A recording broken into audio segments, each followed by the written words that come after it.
Yo, salut à tous, bienvenue sur ma vidéo. Aujourd'hui, réaction sur le match Côte d'Ivoire-Maroc. Nouvelle victoire marocaine, encore une fois de plus, sur les éléphants de Côte d'Ivoire. 1-0. Ça aurait pu bien faire plus qu'un but. Franchement, ils ont été supérieurs les Marocains. Ils ont été supérieurs vraiment dans tous les domaines du jeu.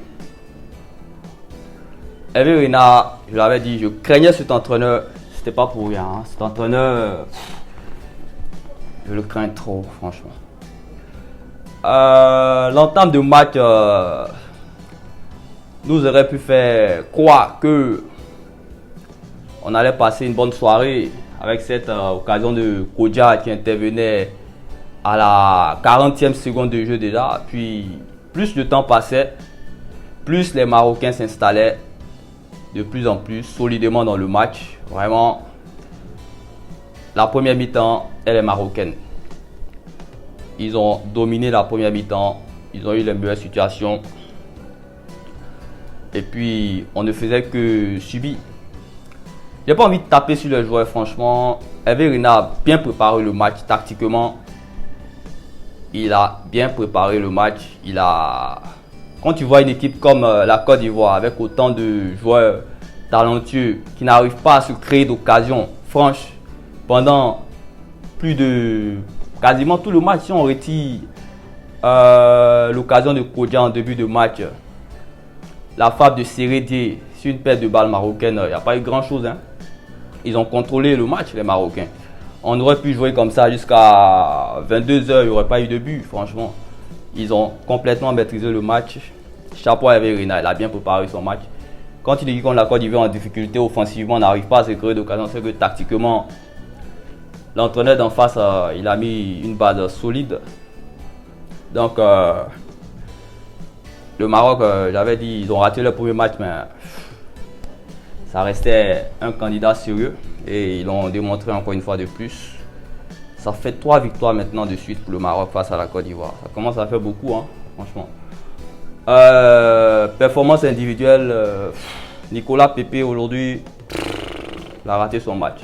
C'est un match à vite oublier pour lui. Si on espère aller loin dans cette compétition, on aura besoin d'un Pepe différent de celui d'aujourd'hui. Parce que celui d'aujourd'hui, vraiment, c'était rien du tout. C'était un joueur ordinaire. Il n'avait rien de particulier aujourd'hui.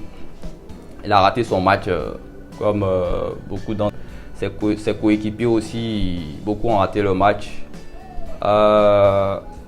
Faudra pas baisser la tête. Faut juste se plonger sur le prochain match, le gagner puis se qualifier pour continuer la suite du tournoi. Parce que la compétition elle est longue. On peut perdre le deuxième match de poule et puis aller au bout, c'est pas un problème.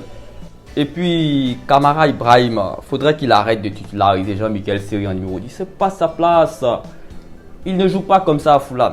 Il n'a jamais joué comme ça à Nice. La meilleure saison qu'il réalise de sa carrière, c'était à Nice. Il n'a jamais joué à ce poste. Soit tu le mets à sa place, devant la défense, ou tu le mets sur le banc. Ça fait 2 matchs consécutifs qu'il rate. Il ne montre absolument rien. Faut pas avoir peur de changer quand ça va pas. Souvent c'est comme ça, il y a des équipes qui se forment en cours de compétition comme ça. La CAN 2015 qu'Hervé Renard gagne avec la Côte d'Ivoire. Le premier match, il commence avec une défense à 4, ça ne marche pas, il retouche jusqu'à ce qu'il trouve la bonne formule contre le Cameroun. Et là, l'équipe s'est formée, on est allé jusqu'au bout, défense à 3 pour la suite de la compétition. Comme ça. Pas avoir peur de changer quand ça va pas. Donc, faut trouver une solution, une autre formule. Mais série en 10, ça ne peut pas continuer, franchement.